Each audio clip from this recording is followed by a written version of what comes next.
पास lecture number 17 है MD CAT का, जिसमें हम लोग बात करेंगे बहुत इंटरेस्टिंग टॉपिक केमिकल इक्विलिब्रियम की। So let's move towards the board और देखते हैं कि आज के लेक्चर में हमने क्या पढ़ना है। वेल डियर स्टूडेंट्स, सबसे पहले हम आज के जो कोर्स कंटेंट है उसको ऑब्जर्व करते हैं। आप अपने सामने एक स्लाइड देख सकते हैं जिसमें मैंने वाजे किया है, आप लोग देख रहे हैं उन पॉइंट्स को कि आज हमने पढ़ना है calculate the quantities present at equilibrium. हम पहले डिफाइन करेंगे इक्विलिब्रियम होता क्या है, डायनामिक इक्विलिब्रियम की क्या कंडीशंस हैं, किन रिएक्शंस में होता है, रिवर्सिबल रिएक्शंस कौन से होते हैं, रिवर्सिबल रिएक्शंस क्या होते हैं, ये सारी बातें फिर डेफिनेटली हम Bronsted Lowry theory of the acid and the bases भी पढ़ेंगे and definitely we will talk about the behaviours of the strong acid and the bases. और इसके साथ हम pH values, pKa values, pKb values, pOH values, इन तमाम की discussion करेंगे जो कि केमिकल इक्विलिब्रियम के चैप्टर में एसोसिएटेड है। तमाम कोर्स कंटेंट आप लोगों के सामने लिखा हो गया है। कॉमन आयन इफेक्ट की बात करेंगे, बफर्स की बात करेंगे और डेफिनेटली हैंडरसन्स इक्वेशन की भी बात करेंगे, उनकी पीएच और पीओएच कैसे फाइंड आउट करते हैं, ये तमाम बातें होंगी। कोर्स कंटेंट आपके सामने है। हम लेक्चर का आगाज करते हैं, स्टार्ट करते हैं। See on the white board my dear student, सबसे पहले मैंने केमिकल इक्विलिब्रियम में रिवर्सिबल रिएक्शन और irreversible reaction, the types of the reactions on the basis of their direction, उसको डिफाइन किया है, क्लासिफाई किया। बड़ी सिंपल सी चीज है, इसका अंडरस्टैंड करना जरूरी है क्योंकि इसको अंडरस्टैंड करके ही हम आगे फर्दर जितनी भी प्रोसीडिंग्स हैं उनको लेके चलेंगे।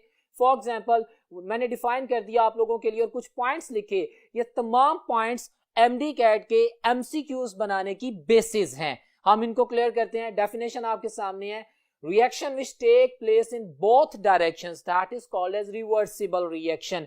हमारे पास रिएक्शन स्टार्ट होता है, कुछ रिएक्टेंट्स आपस में मिलते हैं, उनमें केमिकल चेंज होता है, प्रोडक्ट्स बनती हैं। एक सर्टेन टाइम के बाद, सर्टेन लेवल ऑफ प्रोडक्ट बनने के बाद हमारे पास वो रिएक्शन बैकवर्ड स्टार्ट में, रिवर्स साइड में स्टार्ट हो जाता है।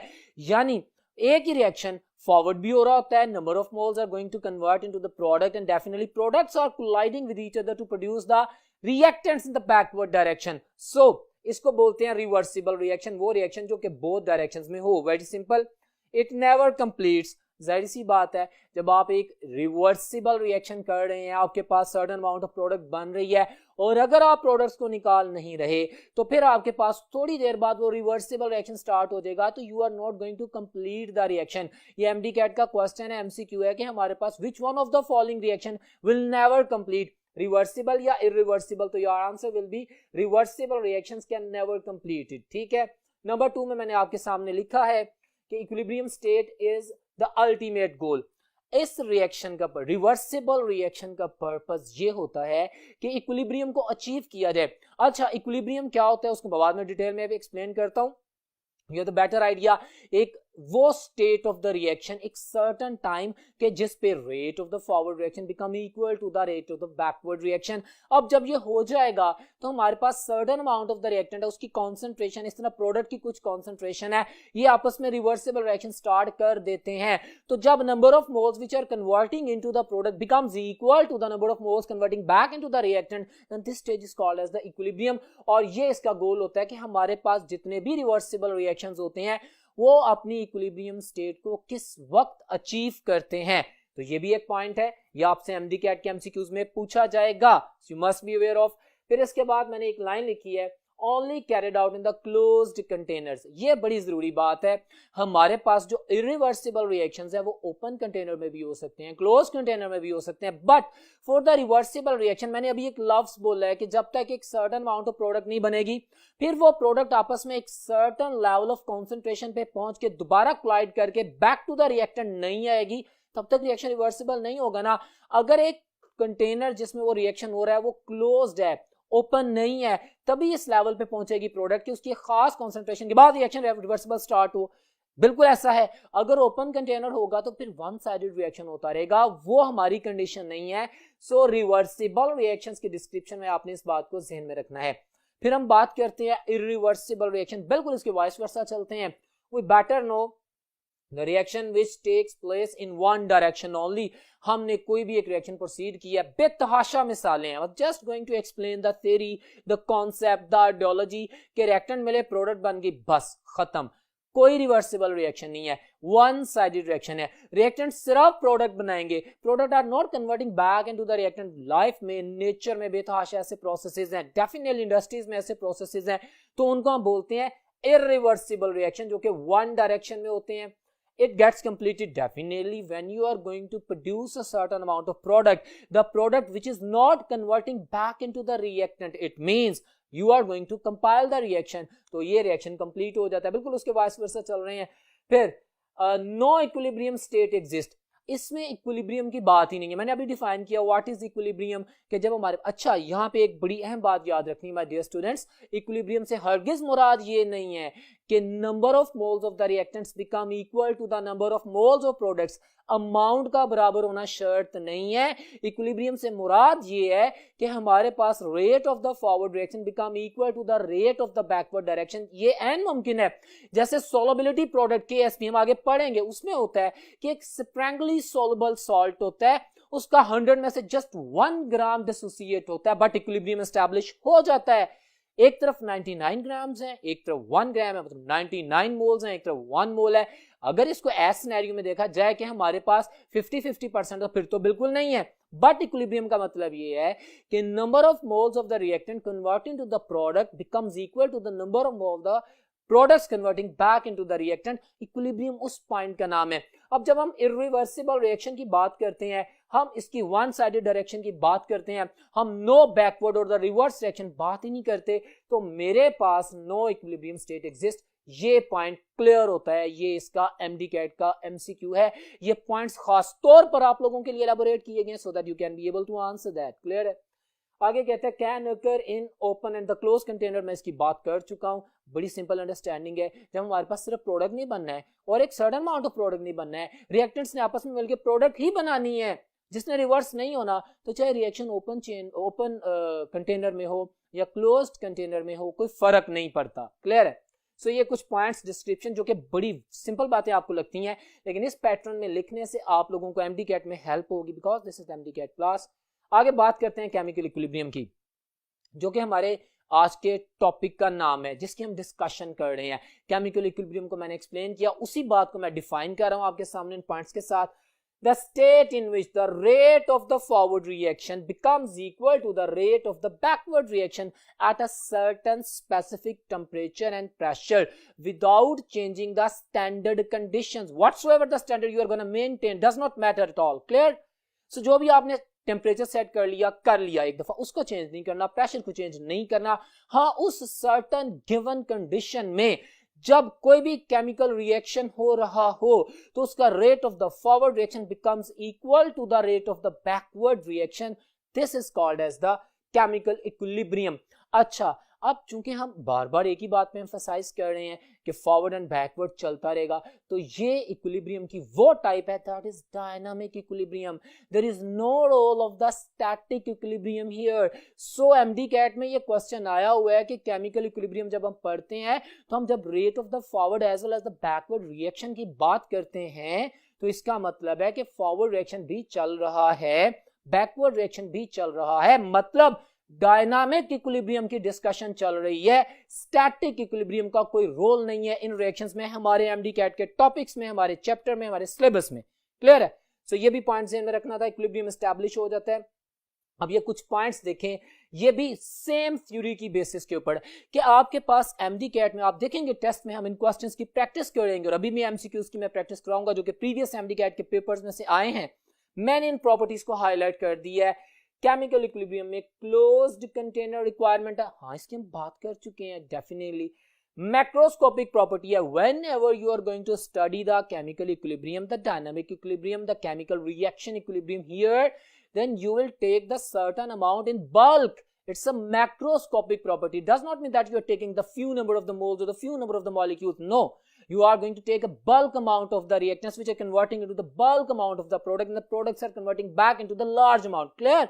So this is a macroscopic property, not microscopic property. और MD CAT का क्वेश्चन था, उसकी बेस पे मैंने एक लफ्ज को आप लोगों के लिए एक्सप्लेन किया है। You will memorise that. फिर देखिए मैंने लिखा है can be initiated at either side. Well, my dear students, when you are talking about the chemical equilibrium, when you are talking about any chemical reaction, you know the certain amount of the reactants, the initial concentration of the reactants, that has nothing to do with the equilibrium. When I am talking about, when you are being asked about the equilibrium, it means you are talking about the certain condition at that point equilibrium has been established और उसमें कुछ products बन चुकी हैं. Got it. अब जब आपके पास इक्विलिब्रियम एस्टैब्लिश हो गया है, सर्टेन अमाउंट ऑफ रिएक्टेंट्स हैं, सर्टेन अमाउंट ऑफ प्रोडक्ट्स हैं जो कि इनिशियल कॉन्सेंट्रेशंस नहीं है, अब आपके पास इनिशियल रिएक्टेंट्स मिलके कुछ अमाउंट ऑफ प्रोडक्ट बना दी, इक्विलिब्रियम एस्टैब्लिश हो गया, तो आप किसी भी साइड से रिएक्शन को कंसीडर कर लें. आप बैकवर्ड से मूव कर सकते हैं, आप फॉरवर्ड डायरेक्शन से मूव कर सकते हैं. आप अभी गुडबग्स एंड वैग्स लॉ, जिसे लॉ ऑफ मैस सेक्शन कहते हैं, मैं बताऊंगा इसी लेक्चर में. जब आप उसकी बात करते हैं तो आप जिस यूनिट को, चाहे लेफ्ट साइड को चाहे राइट साइड को, आपस में रिएक्टिंग मटेरियल के तौर पे कंसीडर कर लेते हैं, वही आपका इनिशिएटिव पॉइंट होता है. तो आप किसी भी साइड से रिएक्शन को स्टार्ट कर सकते हैं. निहायत सिंपल अंदाज में ओरिजिनल कॉन्सेप्ट्स जो कि आप लोगों की किताब में वाज़ेह लिखे हैं, जो एमडी कैट में पूछे जाएंगे, आपके लिए मैं बोल रहा हूं. Focus on this words. तो ये आपके सामने एक और पॉइंट आ गया. फिर catalyst can not change the equilibrium. बड़ी जबरदस्त बात है. इसके डिस्क्रिप्शन में जब हम इक्विलिब्रियम पढ़ रहे हैं और प्रॉपर्टीज पढ़ रहे हैं, what is the role of the catalyst, basically it's lowers the activation rate. ठीक है, ये जल्दी करवा देता है, but catalyst neither change the position nor the value of the equilibrium. Clear है, ये आपने याद रखना है. और ये बड़ा अहम एमसीक्यू है जो मैंने आपके सामने बोला कि कैटालिस्ट हमारे पास जो इक्विलिब्रियम कांस्टेंट केसी होता है उसकी ना वैल्यू को चेंज करता है, मैग्नीट्यूड को चेंज करता है, उसका जो भी वैल्यू फिगर आ रहा है तो उसको भी चेंज नहीं ना करता, प्लस उसकी पोजीशन को भी नहीं चेंज करता. हाँ, इक्विलिब्रियम कांस्टेंट है हमारे पास. हम इक्विलिब्रियम, कभी केमिकल इक्विलिब्रियम की बात करें, रेलेवेंट प्रॉपर्टी है. अगर मैं टेम्परेचर और प्रेशर और वॉल्यूम की बात करूं तो वो वेरी करते हैं, वो मैं आपको बताता हूं अभी नेक्स्ट में. तो इस पॉइंट को ज़हन में रखिएगा, ये भी एक एमडी कैट का बड़ा अहम है. बाकी इक्विलिब्रियम दो तरह से होता है. Homogeneous equilibrium, you know homogeneous mean same phase, homo mean same. अच्छा, होमोजीनियस इक्विलिब्रियम आपके सामने एग्जांपल मैंने क्लियर कर दी है. ये आपके सामने नाइट्रोजन ऑक्सीजन मिलकर नाइट्रिक ऑक्साइड बना रहे हैं at the very high temperature 2000 degree Celsius. Clear है. तो हमारे पास इक्विलिब्रियम एस्टैब्लिश हो गया. टू साइडेड रिएक्शन है, डबल हेडेड एरो जो हमारे पास चलता है वो आप जानते हैं. ये भी गैस है प्रोडक्ट और रिएक्टेंट्स भी गैस हैं. So that kind of the equilibrium which is being established between the reactants and the products and the physical state of the reactants and the products is similar, homogeneous equilibrium. और यहाँ पे देखो iron solid form में है, water liquid है, products में एक solid बन रहा है, डेफिनेटली एक आप गैस सस्टेन करते हैं. क्लियर है. आपके पास रिएक्टेंट्स और प्रोडक्ट्स डिफरेंट फिजिकल स्टेट्स में, डिफरेंट फेजेस में होते हैं. So that kind of the equilibrium is called as the heterogeneous equilibrium.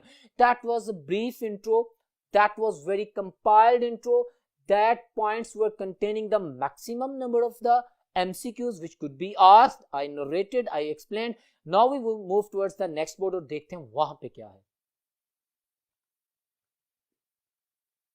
Well dear students, chemical equilibrium की बात कर ली, उसको समझ लिया कि केमिकल इक्विलिब्रियम होता क्या है.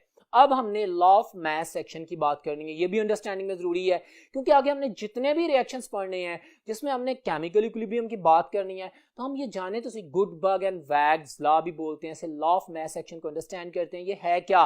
Watch this. पहले तो बेसिक डेफिनेशन लिखी है मैंने. The rate of the reaction, कोई भी केमिकल रिएक्शन, उसका जो रेट है, जो केमिकल रिएक्शन रिएक्टेंट आपस में मिल रहे हैं, उसका जो भी रेट ऑफ केमिकल रिएक्शन है वो किसके बराबर होता है? वो प्रोसीड इस तरह करता है, that is directly proportional to the product of the active masses. यहाँ पे वर्ड प्रोडक्ट से मुराद मल्टीप्लाई करना है, यहाँ से प्रोडक्ट से मुराद वो वाली प्रोडक्ट नहीं है. सो आप देखें कि product, watch this, product multiply कर रहे हैं तो active masses of the reactants. One more important thing, what do you mean by the active masses? You can say the masses. No, active masses are those masses in which the reactants are in actual taking part in the chemical reaction. All the mass which is involved in a chemical reaction, जो कि spectator नहीं है, वो ऐसा नहीं है कि react नहीं कर रहा. You are taking the 100 grams of any species and you are observing that just 20 or 30 or the 50 gram of the reactant is reacting and all the remaining amount is not reacting. So when I shall talk about the active mass, I will talk about that amount, that mass which is going to take part in the chemical reaction. Clear? Active mass ये आपके पास कोई भी chemical reaction होता है, जैसे A+B C+D, एक simple description है, you better know that.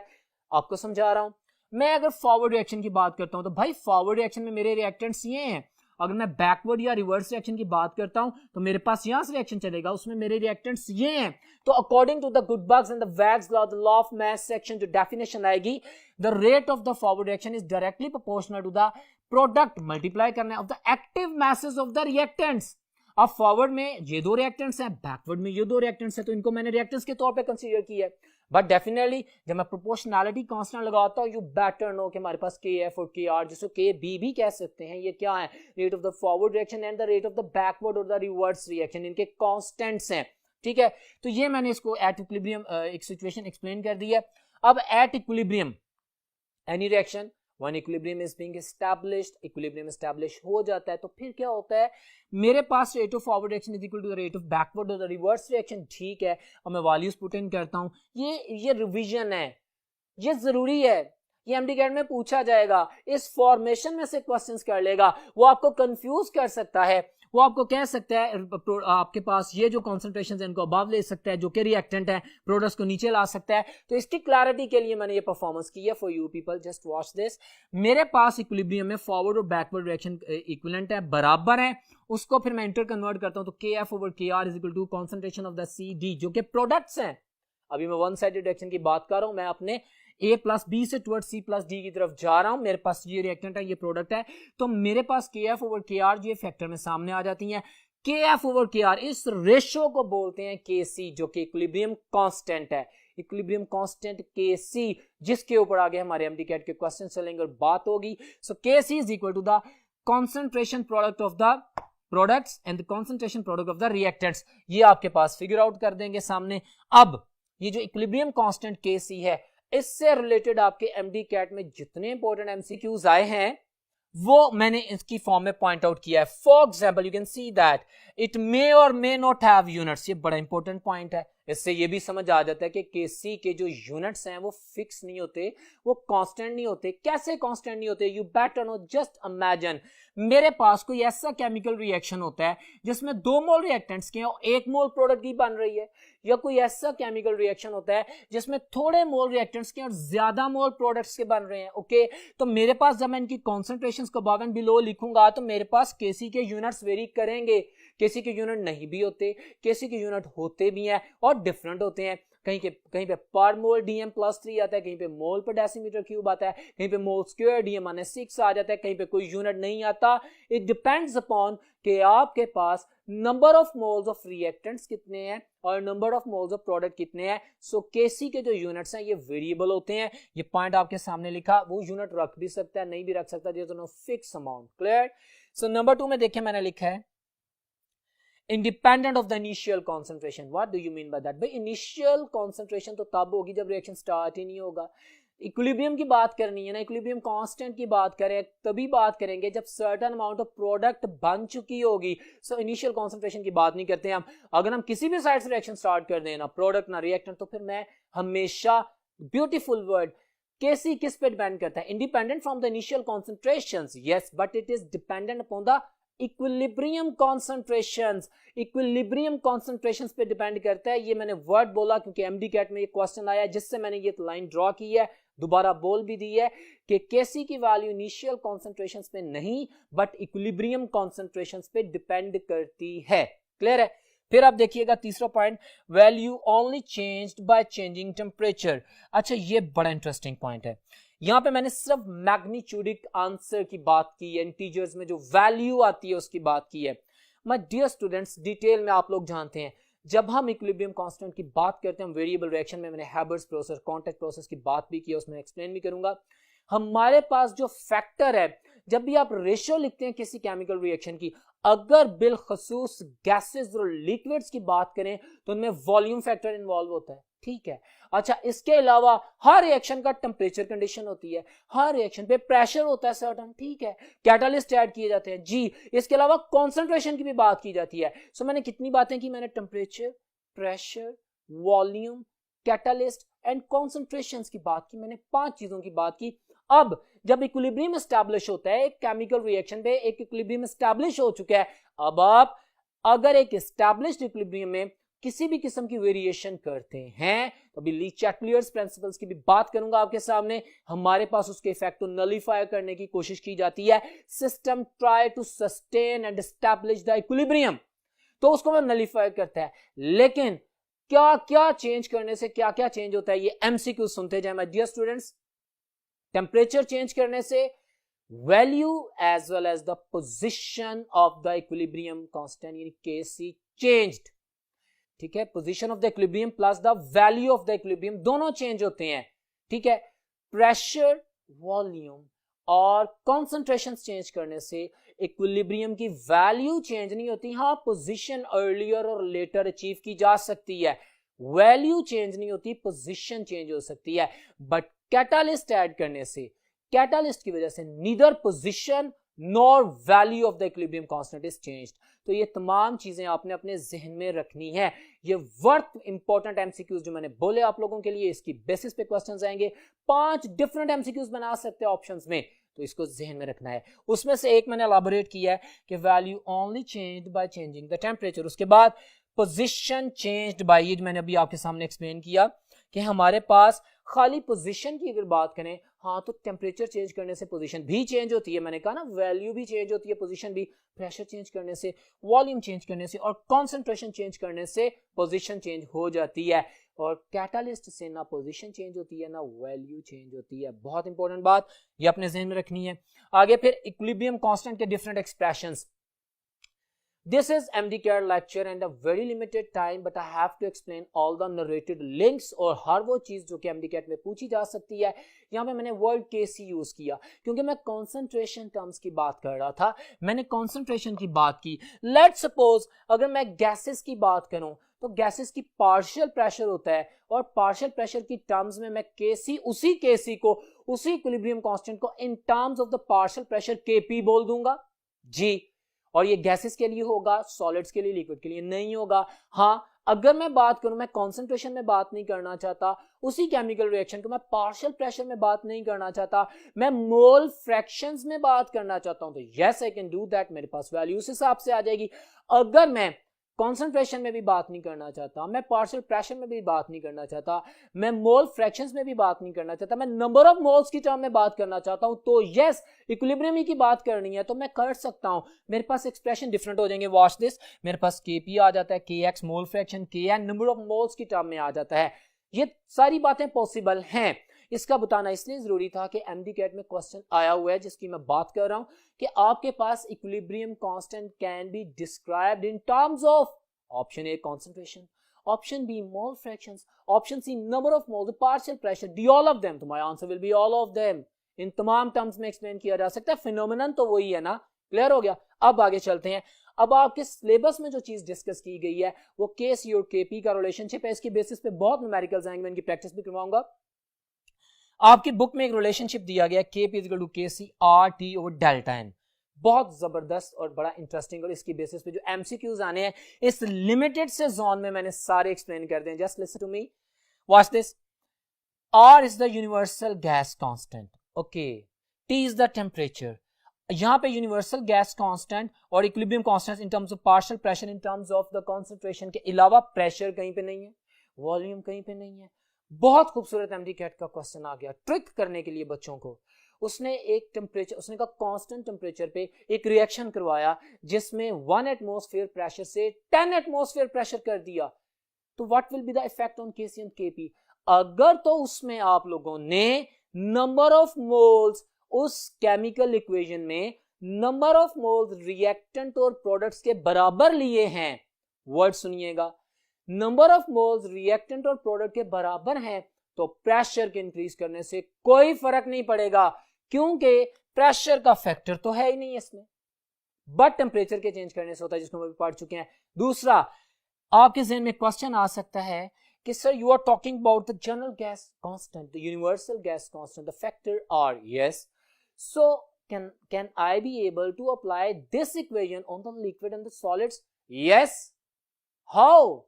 R is a universal gas constant. Listen, dear students, when we are talking about a chemical reaction, then we are considering a single unit is going to react with another single unit. We are talking about in the species, in isolated form, separated form. That's why we are using the word are. तो आप solids में भी और liquids में भी इसको frankly use करेंगे. Okay, तो ये फैक्टर भी क्लियर होता है. What is delta N? Change in the number of moles. अब ये क्या है? तो ये एमसीक्यू में भी पूछ लेता है. Delta N is product minus reactant, और ये बहुत इंपॉर्टेंट है याद करना, क्योंकि इसकी बेसिस के ऊपर मेरे पास केपी और केसी का रिलेशनशिप एक्सप्लेन होता है.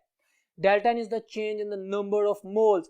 के प्रोडक्ट माइनस रिएक्टेंट आपने माइनस करना है ना, प्रोडक्ट्स में से रिएक्टेंट को निकालने हैं. अब मेरे पास ये तमाम वैल्यू आ गई, मेरे पास फार्मूला है. एमडी कैट के क्वेश्चन की सीरीज आ जाती है, वो आपको फिगर आउट करता है, एक इक्वेशन दिखा देता है. वो कह देता है कि मिसाल के तौर पे हैबर-बोश प्रोसेस में नाइट्रोजन और हाइड्रोजन के मिला के अमोनिया बना रहे हैं. आप जानते हैं रिएक्टेंट में 4 मोल्स आते हैं, प्रोडक्ट में 2 मोल्स आते हैं. और वो क्वेश्चन करता है कि भाई इसमें केसी और केपी का रिलेशनशिप क्या होगा. Watch this. अगर तो मेरे पास डेल्टा एन की value change in number of moles यानी प्रोडक्ट माइनस रिएक्टेंट 0 है, यानी जितने मोल प्रोडक्ट्स के हैं उतने ही मोल रिएक्टेंट्स के हैं, तो मेरे पास Kc will be equal to Kp. क्योंकि जब 0 फैक्टर आएगा तो ये वैल्यू 1 आ जाएगी, मल्टीप्लाई करेंगे तो Kc will be equal to Kp. Simple. ये एमडीकैट का क्वेश्चन और इस तरह के कई क्वेश्चंस को पूछेगा. फिर नंबर 2, अगर मेरे पास डेल्टा एन की वैल्यू पॉजिटिव आ जाती है, यानी प्रोडक्ट्स के मोल ज्यादा है, रिएक्टेंट्स के मोल कम है, तो क्या होगा? Very simple. Just imagine, I am going to simplify the things for you. Delta N की वैल्यू पॉजिटिव आती है, इसका मतलब है डेल्टा एन की वैल्यू पॉजिटिव होगी, और जब इस फैक्टर के साथ वो यूनिट बनाएगा, मल्टीप्लाई करेंगे, मैथमेटिकली सॉल्यूशंस लेंगे, तो ये सर्टेन वैल्यू आएगी ना जी. जब ये सर्टेन वैल्यू इससे मल्टीप्लाई होगी केसी से, तो फिर वो केपी के बराबर होगी जी. इसका मतलब है केसी इतना कम था कि उसने इस फैक्टर से मल्टीप्लाई करने के बाद इसके बराबर हुआ, तो मैं कह सकता हूं कि KP is larger than KC. Yes, ये एमसीक्यू में पूछा गया है. फिर एक और बात, रिवर्स में चलते हैं. अगर डेल्टा एन की वैल्यू नेगेटिव आ जाए, मतलब प्रोडक्ट्स के मोल कम है और रिएक्टेंट्स के मोल ज्यादा है, बार बार बोल रहा हूं, डेल्टा एन की वैल्यू नेगेटिव आ गई, इसका मतलब है यहां पे जो आंसर आया उसने फैक्टर केसी को कम किया है. फैक्टर केसी ज्यादा था, डेल्टा एन की नेगेटिव वैल्यू के साथ जो आंसर आया उसने केसी की वैल्यू कम की, फिर वो केपी के बराबर हुआ. तो इसका मतलब है मेरे पास केसी was larger than KP. तो ये रिलेशनशिप, ये कंडीशंस बेतहाशा यूज आएंगी आप लोगों के पास इस एक्सप्रेशन में. बहुत इंपॉर्टेंट पॉइंट्स आपने ध्यान में रखिएगा. अब हम चलते हैं नेक्स्ट बोर्ड पर, देखते हैं वहां पे क्या है. जी तो डियर स्टूडेंट्स, ली चैटलियर्स प्रिंसिपल बड़ा पॉपुलर प्रिंसिपल है, इसकी डेफिनेशन भी मैंने लिख दी और इसकी बात अब करते हैं. अब जबकि इक्विलिब्रियम एस्टैब्लिश हो चुका, किसी भी केमिकल रिएक्शन में इक्विलिब्रियम आ चुका, डायनामिक इक्विलिब्रियम एस्टैब्लिश है, certain amount of the reactant and the products are interconverting into each other, the rate of the forward is equal to the rate of the backward reaction. अब उस stage के ऊपर मेरे पास जो factor 5 मैंने calculate किए थे, concentration, catalyst, temperature, volume, pressure, clear है, उसको मैं वेरी करता हूं किसी भी एक प्रॉपर्टी को. So see the definition. If a stress is applied, what do you mean by stress? Stress से मतलब है आपने established equilibrium को disturb किया, either by changing concentration or by changing anything else like pressure, volume, temperature, at catalyst, etc. और जो भी change आपने लाई है, system will try to nullify that change. इसका मतलब है जो equilibrium है, system establish है, वो उसको resist करेगा, उसके इफेक्ट को नलीफाई करने की कोशिश करेगा, ताकि दोबारा अपने आप का सेम इक्विलिब्रियम कांस्टेंट से कांस्टेंट वैल्यू इसको सस्टेन कर सके. So this phenomenon is called as the Le Chatelier's principle. अब ये ली चैटलियर प्रिंसिपल के हवाले से जो इसके वेरियस इफेक्ट्स हैं और वो जो तमाम डिस्क्रिप्शन है, वो आपके सामने एक बड़ी इंपॉर्टेंट स्लाइड प्लेस करता हूं जिसमें आप देखेंगे. जी तो डियर स्टूडेंट्स, अभी आप एक स्लाइड देख रहे हैं, ली चैटलियर्स प्रिंसिपल के हवाले से एक टेबल बना है आपके सामने. उस टेबल में आपको सबसे पहले उसने बताया वेरियस इफेक्ट्स, आप किस तरह स्ट्रेस अप्लाई कर सकते हैं किसी एस्टैब्लिश इक्विलिब्रियम पे, क्या चेंजेस लाके, और फिर उसके बाद effect on a system at equilibrium, वो सिस्टम जो कि इक्विलिब्रियम में है उस चेंज को, स्ट्रेस को किस तरह रिस्पॉन्ड करेगा. वर्थ इंपॉर्टेंट पॉइंट्स हैं, लिसन प्लीज, आपके सामने मौजूद है. इफेक्ट ऑफ कॉन्सेंट्रेशन, आप कॉन्सेंट्रेशन चेंज कर देते हैं, इधर रिएक्टेंट और प्रोडक्ट, किसी भी एक साइड पे रिएक्टेंट और प्रोडक्ट की कॉन्सेंट्रेशन चेंज कर देते हैं. ज़हन मेरे इक्विलिब्रियम एस्टैब्लिश्ड है. अब जब आपने कॉन्सेंट्रेशन चेंज की तो क्या होता है, see on the white board, वो कहते हैं एडिशन ऑफ अ रिएक्टेंट और removal of a product shifts the equilibrium to the right side, that is reaction moves in the forward direction. इसी फिनोमेनन को रिवर्स कर लें. भाई इक्विलिब्रियम एस्टैब्लिश है, आपके पास चेंज इन कॉन्सेंट्रेशन इस तरह होती है कि आप प्रोडक्ट के नंबर ऑफ मोल्स कम करते हो तो उतने ही नंबर ऑफ मोल्स प्रोडक्ट के मजीद बन जाएंगे, रिएक्टेंट कन्वर्ट हो जाएगा, रिएक्शन फॉरवर्ड जाएगा।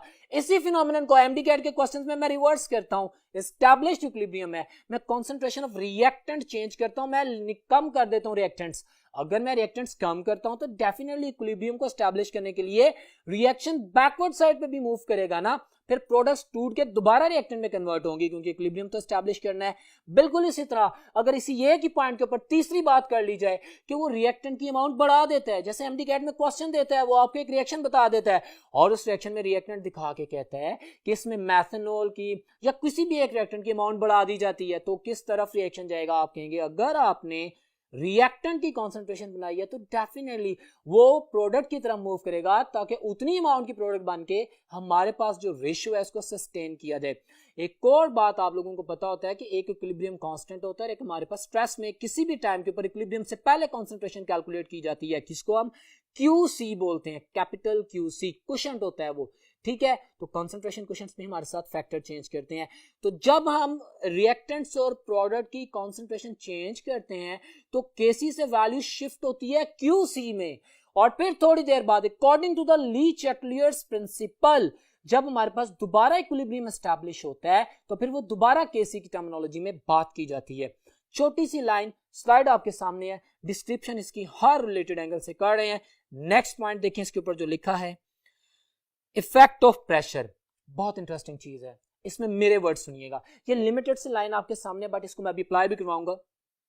पहली लाइन, माय डियर स्टूडेंट्स, अगर आपके पास ये फिनोमिनन प्रेशर का सबसे ज्यादा ऑब्जर्व किया जाता है गैसियस सिस्टम्स में, ठीक है, जैसे आप कॉन्टैक्ट प्रोसेस की बात कर लें, जैसे आप हैबर-बॉश प्रोसेस की बात कर लें, किसी भी गैसियस सिस्टम की बात कर लें। अच्छा, पहली बात तो ये है कि जब आप प्रेशर इंक्रीज करते हैं तो चाहे रिएक्टेंट साइड पे चाहे प्रोडक्ट साइड पे, जिस भी साइड पे ज्यादा नंबर ऑफ मोल्स होंगे उस तरफ कोलिजन्स बढ़ जाएंगे। इफेक्टिव कोलिजन्स के बढ़ने की वजह से उस साइड से दूसरी तरफ हमारे पास जो डायरेक्शन है मूव कर जाएगी, रिएक्शन प्रोसीड कर जाएगा।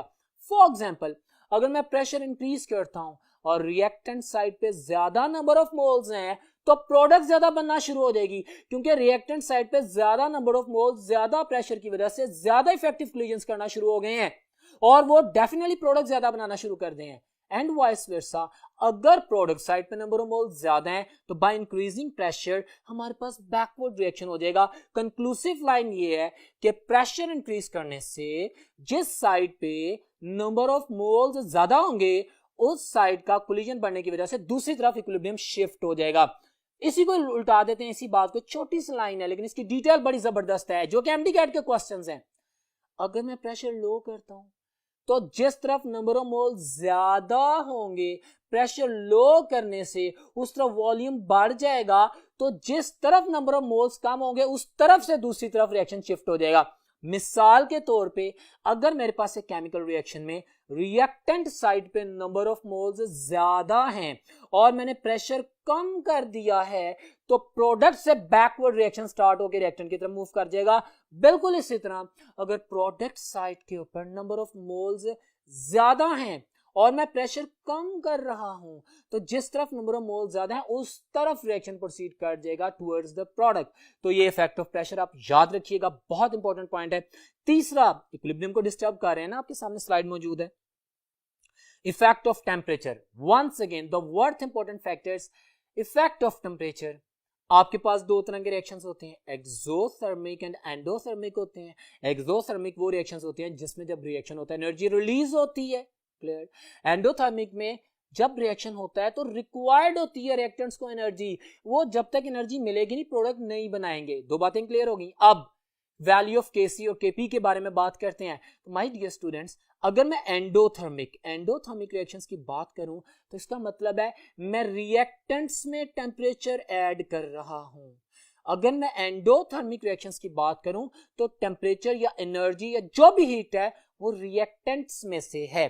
सो अगर मैं एंडोथर्मिक रिएक्शंस में एक सेट एस्टैब्लिश्ड इक्विलिब्रियम में टेम्परेचर इंक्रीज करता हूं तो क्या होता है, मेरे पास रिएक्टेंट्स बढ़ते हैं, तो ऑटोमेटिकली फॉरवर्ड टुवर्ड्स प्रोडक्ट हमारे पास रिएक्शन चला जाएगा, इक्विलिब्रियम से चेंज करना है ना। और अगर वाइस वर्सा में एक्सोथर्मिक रिएक्शंस हैं, ऐसे रिएक्शंस जिसमें एनर्जी रिलीज हो रही है, तो एक्सोथर्मिक रिएक्शंस में प्रोडक्ट में टेम्परेचर आ रहा है। सो एक्सोथर्मिक रिएक्शंस में अगर आप टेम्परेचर इंक्रीज करोगे तो you are increasing the amount of product, it means the reaction will shift back towards the reactant, reaction reversible हो जाएगा।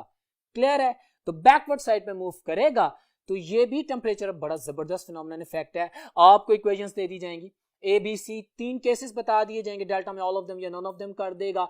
पॉपुलर क्वेश्चंस है एमडीकैट के, खुद आपको एंथैल्पी चेंजेस बताएगा, एंथैल्पी चेंज में नेगेटिव पॉजिटिव वैल्यू बताएगा, negative mean exothermic reaction, positive mean endothermic reactions. सुनते जाएं, ये सारे बड़े कीमती वर्ड्स हैं।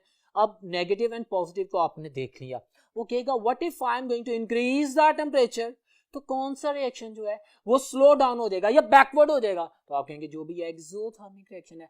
और अगर मैं डिक्रीज करता हूं टेम्परेचर, तो कौन सा रिएक्शन जो कि एंडोथर्मिक रिएक्शन है, अगर मैं डिक्रीज करता हूं तो वो रिवर्स हो जाएगा। ये सारी बातें ज़हन में रखिएगा, इस रिलेशन को नोटिफाई कीजिएगा।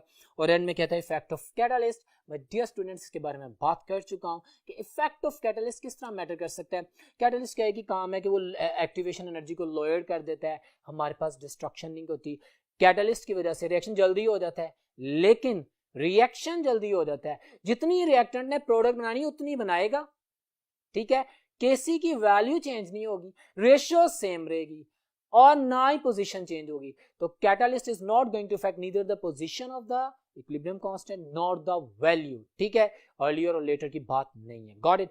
अब हम नेक्स्ट पॉइंट पे चलते हैं और देखते हैं वहां पे क्या डिस्क्रिप्शन है।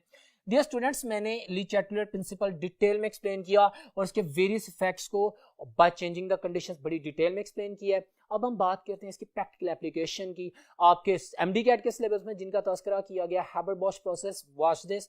हम जानते हैं हैबर्स प्रोसेस क्या होता है, नाइट्रोजन एटमॉस्फेयर से ली जाती है, ये भी एमडीकैट का क्वेश्चन है। हैबर्स ने एटमॉस्फेरिक यानी एयर में जो नाइट्रोजन है उसको यूज किया था, इस वजह से इसको नोबेल प्राइज भी दिया गया था कि इसने जो हमारी एटमॉस्फेरिक नाइट्रोजन उसका 13% उसने प्रोडक्टिव यूज में ले आया था, क्वीन ऑफ केमिकल्स जिसे हम अमोनिया कहते हैं उसे बनाने के लिए।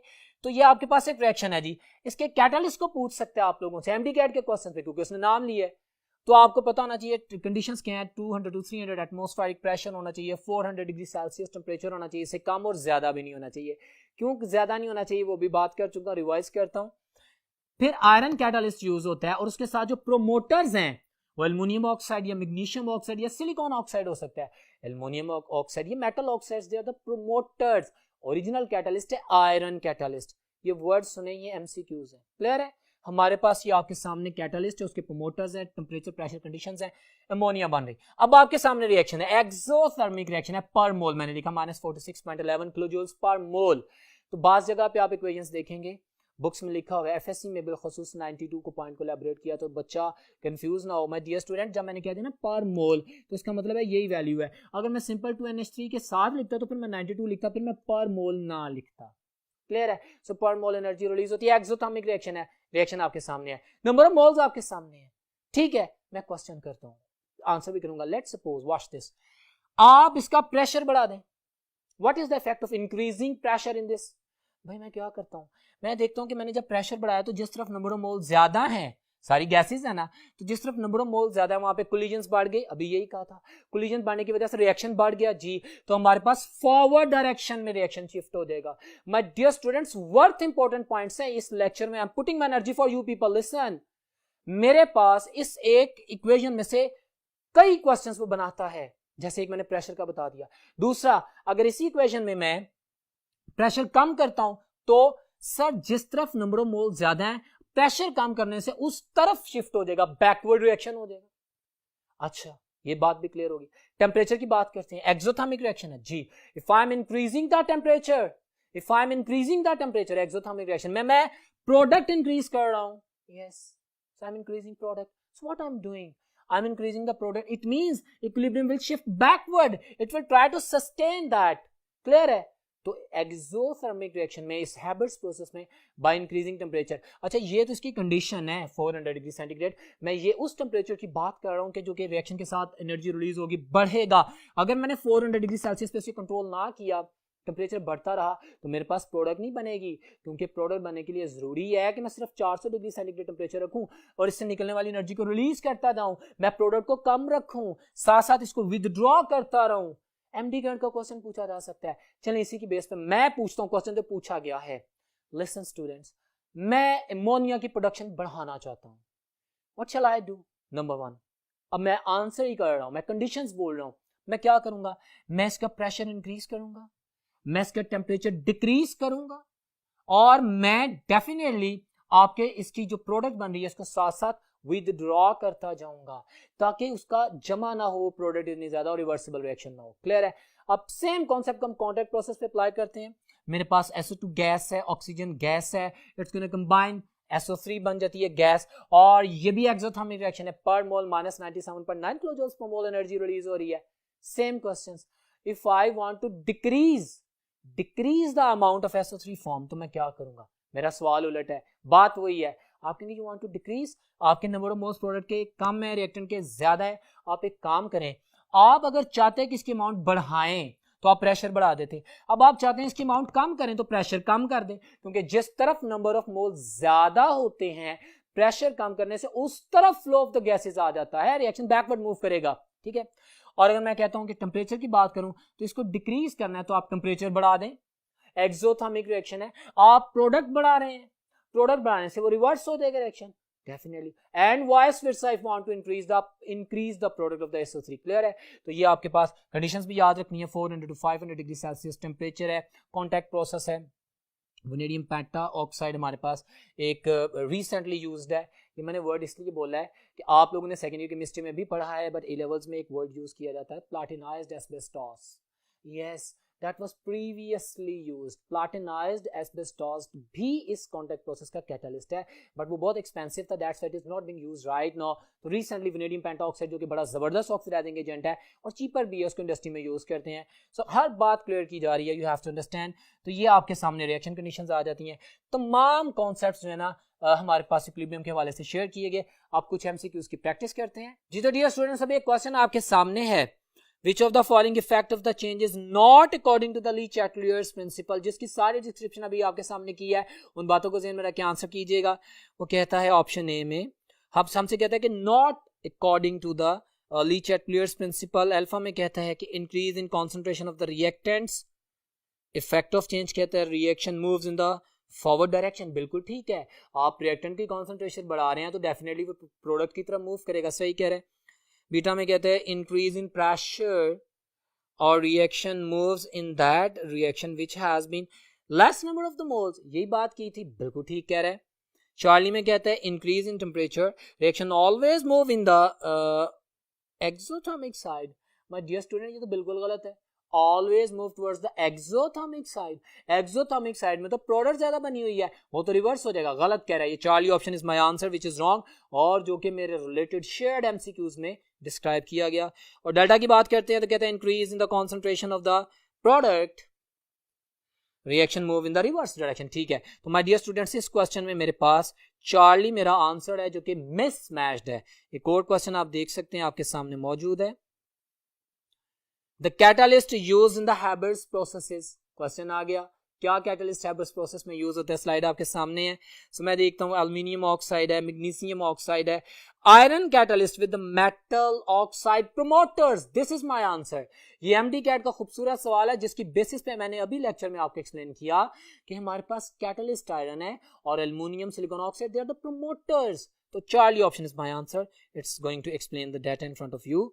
ठीक है, आपके सामने क्वेश्चन है, उस क्वेश्चन में है कि different relationships between KP and KC are given. तो रिलेशनशिप उसने दी है एक टेबल में, इंफॉर्मेटिव हम देख रहे हैं, ये रिलेशनशिप मैं पढ़ के आया हूँ, बिल्कुल ठीक है, उसने रिलेशंस एक्सप्लेन कर दी हैं।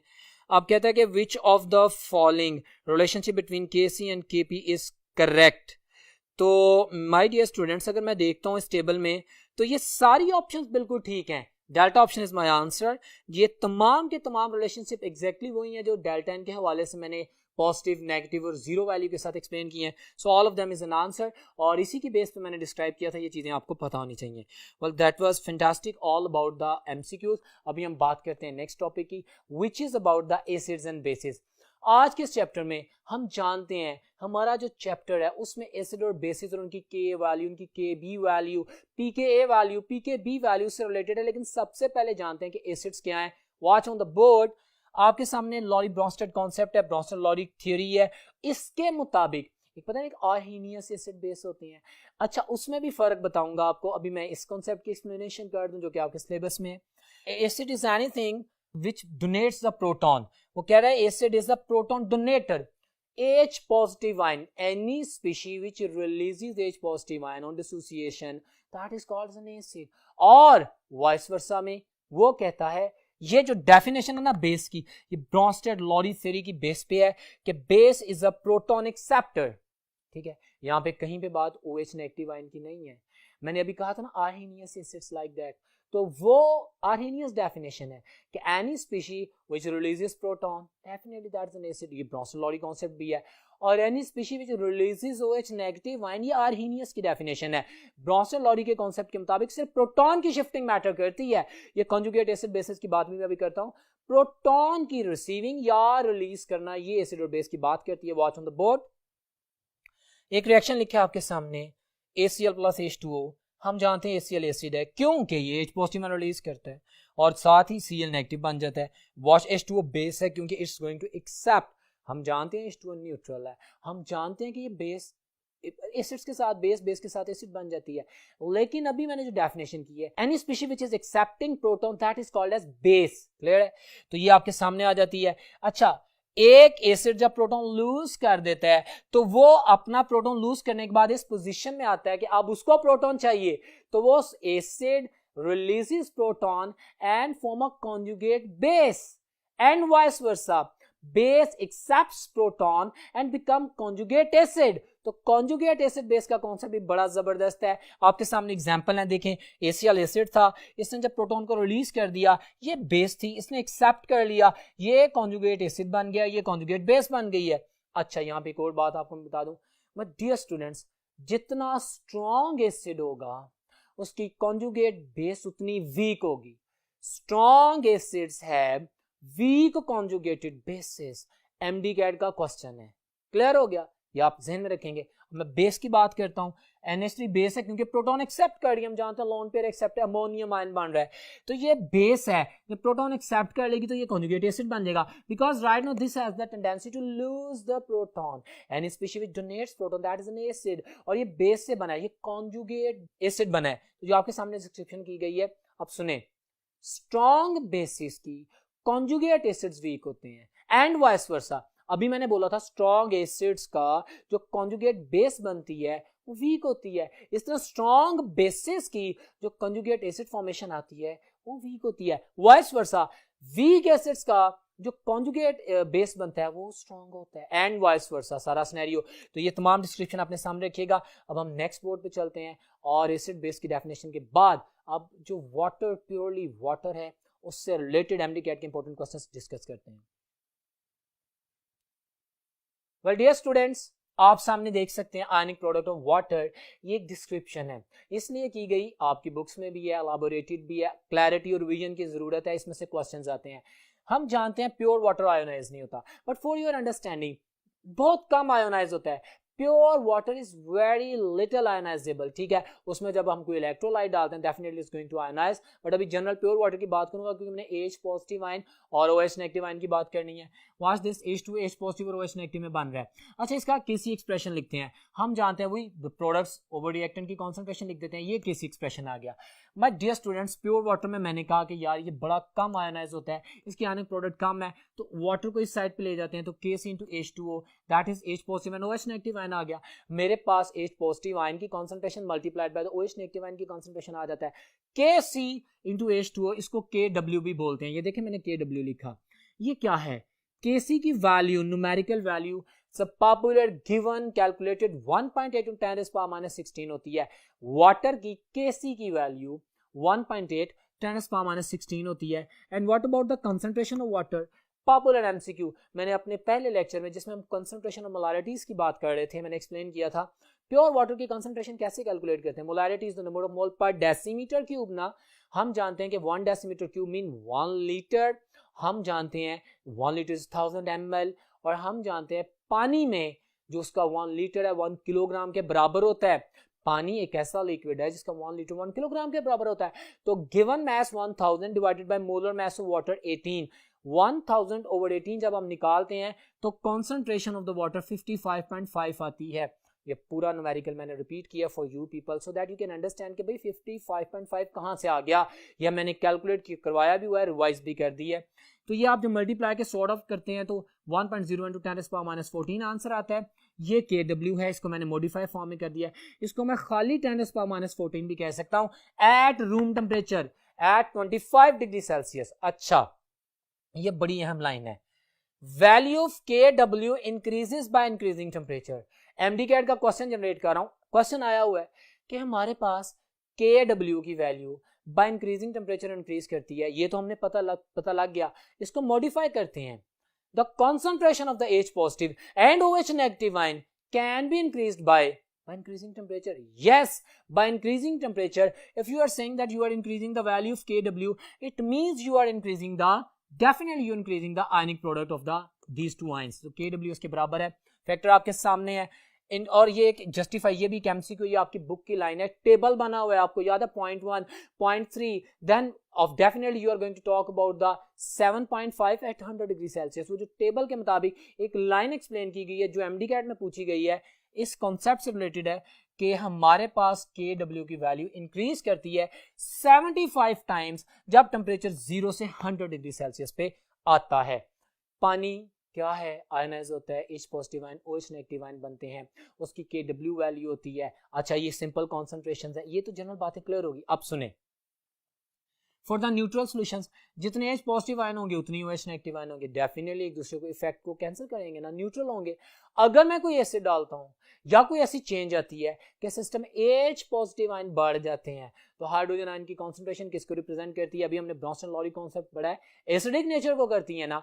तो मेरे पास एसिडिक सॉल्यूशन में H पॉजिटिव आयन की कॉन्सेंट्रेशन OH से ज्यादा हो जाएगी, और वाइस वर्सा बेसिक सॉल्यूशन में H पॉजिटिव आयन की कॉन्सेंट्रेशन OH से कम हो जाएगी या OH की कॉन्सेंट्रेशन इससे ज्यादा हो जाएगी। अच्छा, ये तो बड़ी स्मॉल अमाउंट्स होती हैं, 10⁻⁻7, वेरी निग्लिजिबल। मैं इसको मैथमेटिकल नॉर्मल कैलकुलेशंस में लाना चाहता हूं। मैं क्या करूंगा? हम इसका नेगेटिव लॉग लेते हैं। The concept of the pH, the potential of the hydrogen ions and the hydroxyl ion, and जो भी pKW भी बोलते हैं हम, जो भी KW की वैल्यू होती है, जो भी H पॉजिटिव कॉन्सेंट्रेशन की वैल्यू होती है, जो भी OH की कॉन्सेंट्रेशन होती है, उसका नेगेटिव लॉग लेते हैं। देखें तो मेरे पास pH जो है वो ये pH का नेगेटिव लॉग लेते हैं तो क्या होता है? Negative log of hydrogen ion concentration, this is pH, और हाइड्रोक्सिल आयन की नेगेटिव लॉग लेते हैं, this is POH। Very simple. अच्छा, हमारे पास डियर स्टूडेंट्स जितनी ज्यादा खाली H पॉजिटिव आयन की कॉन्सेंट्रेशन होगी, सुने, H पॉजिटिव आयन की कॉन्सेंट्रेशन जितनी ज्यादा होगी वो उतना ज्यादा एसिडिक होगा। जिस तरह जितनी ज्यादा OH की कॉन्सेंट्रेशन ज्यादा होगी उतना ज्यादा बेसिक होगा। सिंपल। अब सुने, मेरे पास अगर मैं नेगेटिव लॉग लेता हूं तो जो 10⁻⁻5 है और 10⁻⁻7 है वो सिंपल इंटीजर 5 और 7 में आ जाएगी, pH आ जाएगी। तो pH वैल्यू जितनी कम होगी एसिड उतना स्ट्रांग होगा, और डेफिनेटली pH वैल्यू जितनी ज्यादा होगी मटेरियल उतना बेसिक होगा। तो ये फैक्टर भी ध्यान में रखने आप लोगों ने, आपके लिए जरूरी है। बहरहाल pKW, जैसे KW is equal to H positive and OH negative ion, इस तरह pKW is equal to pH plus pOH और दैट इज इक्वल टू 14, क्योंकि 10⁻⁻14 का जब नेगेटिव लॉग लेंगे तो that converts into the 14। Simple theory, simple chemistry हम इसको जानते हैं, और यहाँ पे बेतहाशा MCQs पूछे जाएंगे। आप लोगों को इन दो फार्मूलाए पे MDCAT में बहुत क्वेश्चंस आते हैं। आपको एक रिएक्शन दे देगा HCl H2SO4 और साथ में उसकी कॉन्सेंट्रेशंस बता देगा। आप इक्वेशन लिखेंगे, आप H पॉजिटिव आयन की कॉन्सेंट्रेशन इक्वेशन से फाइंड आउट करेंगे, या वो आपको वैसे बता देगा और पूछेगा बताओ इसकी pH क्या है। तो आप सिंपल हाइड्रोजन आयन की कॉन्सेंट्रेशन या हाइड्रोक्सिल आयन की कॉन्सेंट्रेशन प्लेस करेंगे, आपके पास आंसर आ जाएगा। वन मोर थिंग, आपको एसिड देगा, POH पूछेगा, एसिड्स की pH होती है, एसिड्स की pH होती है, और वो आपको इक्वेशन देके हाइड्रोजन आयन की कॉन्सेंट्रेशन बता के पीओएच पूछेगा तो आप कैसे फाइंड आउट करेंगे? वेरी सिंपल, आप पहले पीएच कैलकुलेट करेंगे एसिड की या बेसिस की पीओएच कैलकुलेट करेंगे। अगर उनकी पीएच पूछे, आपको जो एसिड या बेस दी जाएगी आप पहले उस एसिड की पीएच या बेस की पीओएच फाइंड करेंगे और बाद में ये जो फार्मूला है pH plus pOH equal to 14 इसको अप्लाई करेंगे। आप जो वैल्यू पीओएच की आएगी वो प्लेस करके 14 में से माइनस कर देंगे, जो वैल्यू पीएच की आएगी 14 में से माइनस करके आंसर कर देंगे। एमडी कैट में इन सिंपलेस्ट कॉन्सेप्ट्स को इस तरह यूज करेगा, मैं टेस्ट में भी प्रैक्टिस करवाऊंगा। क्लियर है? And you have to learn that. Clear है? तो ये बातें आपने जहन में रखनी है। हमें पी के ए वैल्यू का पता लग गया। अच्छा, के ए वैल्यू क्या होती है? अभी हमने एसिड को डिसोसिएट किया, कॉन्जुगेट एसिड बेस का कॉन्सेप्ट आया। एसिड डिसोसिएट होकर हाइड्रोजन आयन की कॉन्सेंट्रेशन देते हैं। आपकी बुक में एक्सप्लेनेशन दी गई है जिसको मैं बोल रहा हूं। Ka value is directly proportional to the acidic strength. Listen, जैसे H positive ion की concentration is directly proportional to the Ka value, H positive ion is directly proportional to the Ka value and Ka value is directly proportional to the acidic strength. अब जब negative log ले लेते हैं तो pKa बन जाता है। pKa value जैसे मैंने कहा था कि H पॉजिटिव क्योंकि वैल्यू ज्यादा होगी तो डेफिनेटली वो मेरे पास ज्यादा एसिडिक होगा, लेकिन जब पीएच की वैल्यू ज्यादा होगी तो उसकी एसिडिक स्ट्रेंथ कम हो जाएगी। बिल्कुल इसी तरह के ए वैल्यू जितनी ज्यादा होगी स्ट्रॉन्ग एसिड है, पी के ए वैल्यू जितनी ज्यादा होगी वीक एसिड है। So p K a value is inversely proportional to the acidic strength, K a value is directly proportional to the acidic strength and vice versa. K b value is directly proportional to the basic strength and pKb जो pKb value negative log ले लेते हैं, dissociation of the hydroxyl ion की बात कर लेते हैं, तो हमारे पास that is inversely proportional to the basic strength. ये तमाम रिलेशंस जो मैंने बोले हैं बहुत अहम है, मैं दोबारा रिपीट कर रहा हूं। H positive is directly proportional to the Ka value and that is directly proportional to the acidic strength. OH negative की concentration is directly proportional to the Kb value and Kb value, खाली Kb value is directly proportional to the basic strength. जब negative log ले लेंगे तो pKa value is inversely proportional to the acidic strength and pKb value is inversely proportional to the basic strength. इन चीजों को ध्यान में रखिएगा, बड़े सिंपल से कॉन्सेप्ट है जो कि एमडीकैट में पूछे जाएंगे। अब हम बात करते हैं बफर्स की। What do you mean by buffer? बड़ी जबरदस्त बात है। Buffers are very important materials जिनकी pH चेंज नहीं होती, जितनी देर मर्जी पड़ा रहे उनकी pH चेंज नहीं होती। क्यों? क्योंकि उनके अंदर अगर कोई एसिड ऐड किया जाता है तो उसको नलीफाई करने के लिए सिस्टम में कोई बेस का यूनिट पड़ा होता है, उसके स्ट्रॉन्ग एसिड को ऐड करते हैं और strong acid behave as a weak acid. Strong base को ऐड करते हैं तो strong base behave as a very weak base. pH change नहीं होती। The material which resist in the change of its pH by adding the small quantity of acids or bases, that is called as buffer. Buffer दो तरह के होते हैं, देखें, एक acidic buffer होता है, एक बेसिक बफर होता है। एमसीक्यूज में पूछा जाता है, आपको पता चाहिए एसिडिक बफर में वीक एसिड यूज होता है plus salt of that weak acid with strong base. I repeat, पहली तो बात ये कि एसिडिक बफर्स वो होते हैं जिनकी पीएच लेस देन 7 होती है, बेसिक वो होते हैं जिनकी पीएच मोर देन 7 होती है। अब एसिडिक बफर कैसे बनाते हैं हम जानते हैं ना, बफर में एक एसिड बेस और सॉल्ट होते हैं, ठीक है।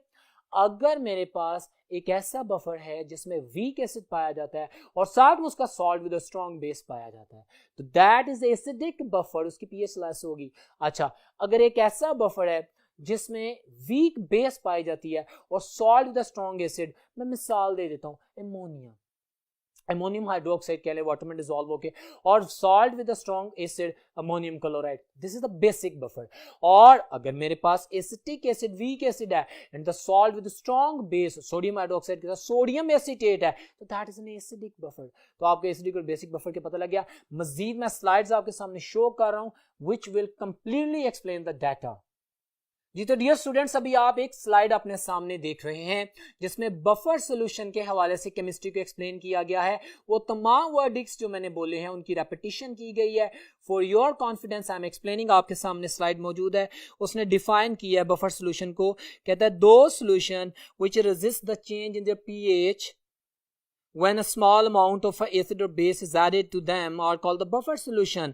और फिर नेक्स्ट उसके सामने जो स्लाइड है उसमें आप types of the buffer solution देख रहे हैं और ये मैंने बोल दिया है कि एक्सप्लेन भी कर रहा हूं, और साथ में इसी स्लाइड में बहुत खूबसूरत इक्वेशन जिसे हम हैंडसन्स इक्वेशन कहते हैं, जिसकी बेस पे हम डिफरेंट न्यूमेरिकल्स को सॉल्व करेंगे, वो भी प्लेस की गई है। Watch this.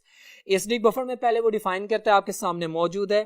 कहता है buffer solution can be prepared by mixing a weak acid and it's solve with a strong base. मैंने यही बताया था। अब आपके सामने एग्जांपल्स भी दे दी गई हैं। एग्जांपल्स में वो कार्बोनिक एसिड, पहली एग्जांपल में H2CO3 की बात करता है जो कि वीक एसिड है, और साथ में उसका solve with a strong base sodium bicarbonate की बात कर रहा है। सोडियम हाइड्रोक्साइड स्ट्रॉन्ग बेस है। जब वीक एसिड कार्बोनिक एसिड से मिलती है तो सोडियम बाइकार्बोनेट बनता है, जिसे हम सोडियम हाइड्रोजन कार्बोनेट भी कहते हैं।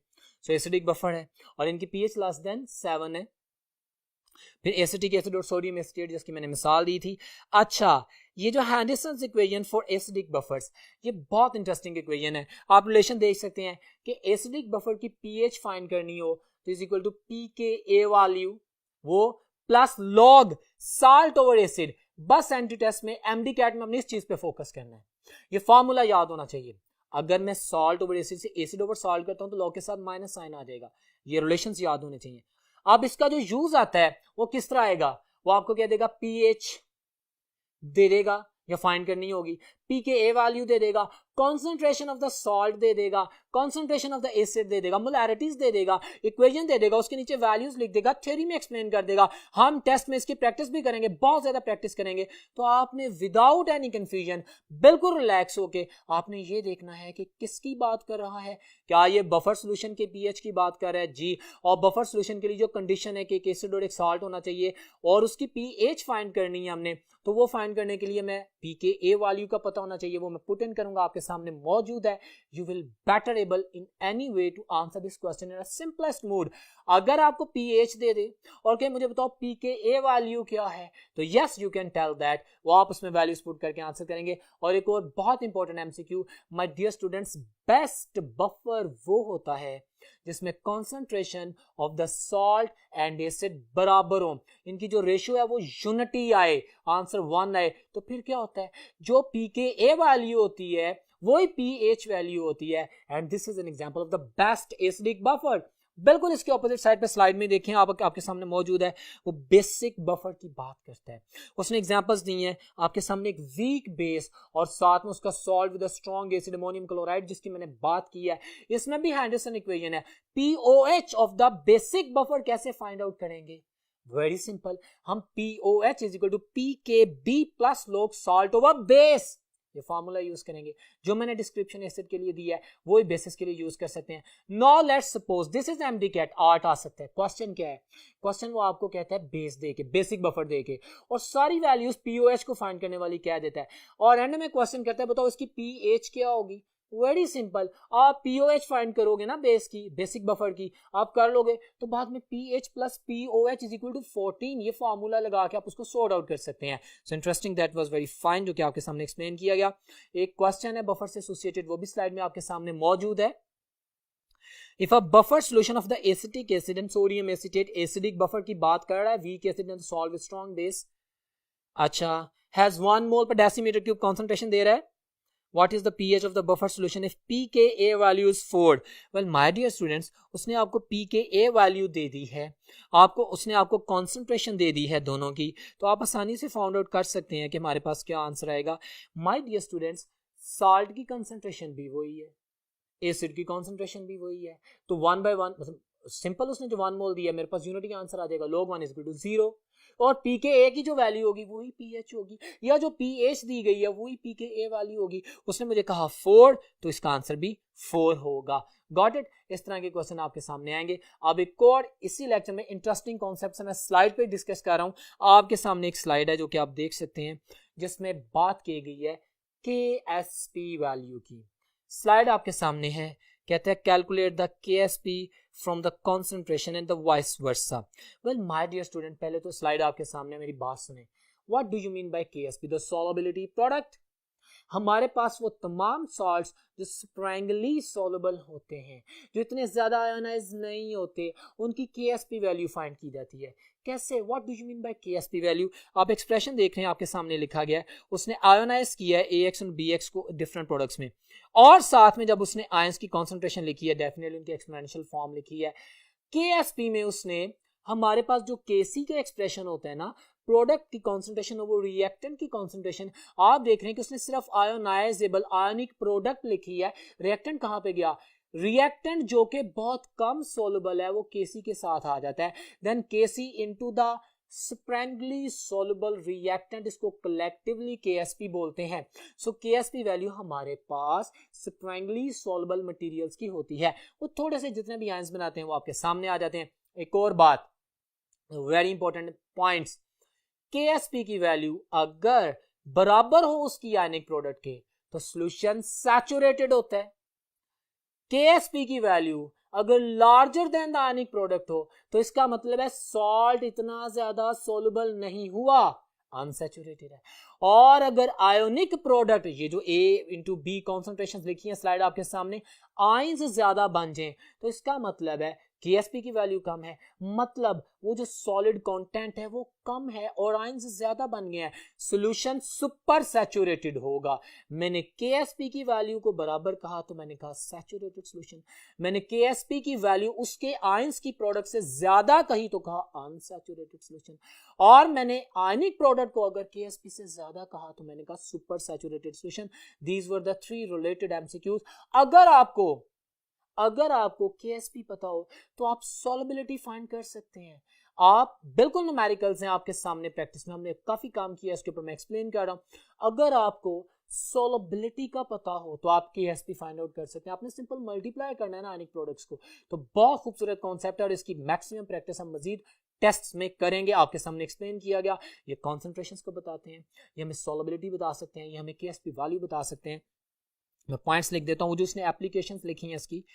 कहते हैं KSP can be determine if the solubility is given, और वही बात, solubility can be determine if the KSP is given. So very simple procedure in front of you. एक क्वेश्चन आपके सामने इस कॉन्सेप्ट को एक्सप्लेन करने के लिए प्लेस किया गया। मैं डियर स्टूडेंट्स, उसने कहा, आप देख रहे हैं question, the solubility of the CaF2 water at 25 is found to be 10 to the power -4। अच्छा, और कहता है कि what is the value of the KSP at this temperature. मैं डियर स्टूडेंट्स, उसने एक सॉल्व दिया, उसको मैं आयनाइज कर लूंगा, आयनाइज करके Ca+2 2F negative ion solution दिया गया, आप देख रहे हैं स्लाइड में, उसकी मैं KSP का रिलेशन फाइंड आउट कर लूंगा। अब जो उसने वैल्यूज की है मैं पुट इन कर देता हूं।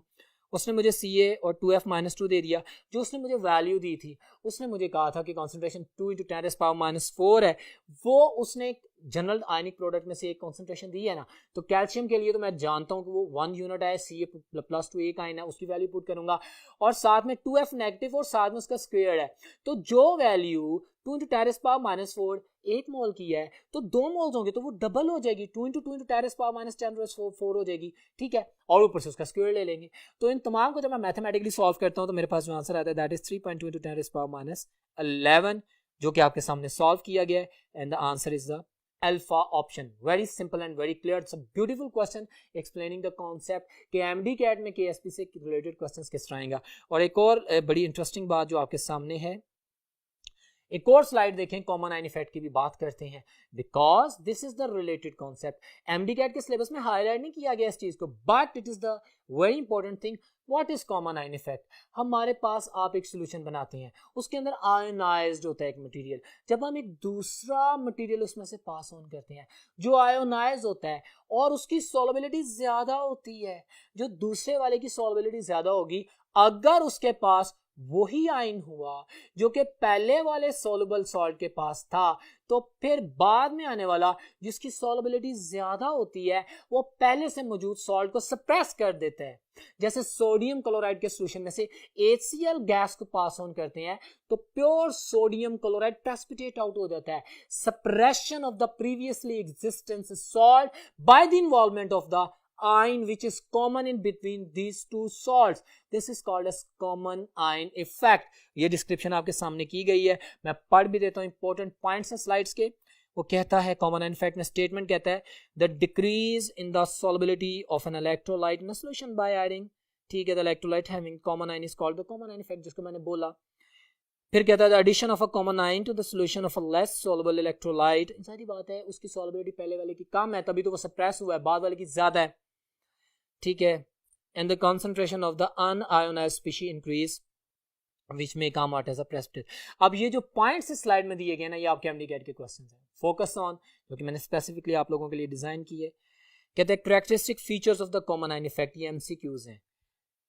It is application of the Le Chatelier's principle, sustain करता है ना, बैलेंस करता है ना, ठीक है। It is a study of increase in the concentration of the product in the form of common ions, बिल्कुल ठीक है। It is always in the reverse direction because it is going to suppress, it is going to precipitate out, it is going to make the solid salt from the soluble ions, reverse direction, ठीक है। उसके बाद कहता है with the help of the common ion effect we can suppress the ionization of an electrolyte, ये इसका use है। आगे in common ion effect the term electrolyte is used instead of the acid base or salt, ये and वाली line the beautiful MDCAT question. हमारे पास common ion effect में term electrolyte use की जाती है, ना सॉल्ट यूज करते हैं, ना एसिड यूज करते हैं, ना बेस यूज करते हैं, because we are going to suppress, we are going to get out of this situation कि हमारे पास आयनाइजेशन की फॉर्म से बाद में कोई चीज आए। क्लियर है, इसको अपने जहन में रखना है। वेल एग्जांपल्स आपके सामने है स्लाइड में। NaCl can be purified bye HCl gas, जिसकी मैंने बात की, रिएक्शन आपके सामने है। बिल्कुल उसी तरह उसने कहा था solubility of the less soluble salt KClO3, जब हम पोटेशियम क्लोराइड ऐड करते हैं KClO3 प्रेसिपिटेट आउट हो जाता है। So these were the few questions in front of you.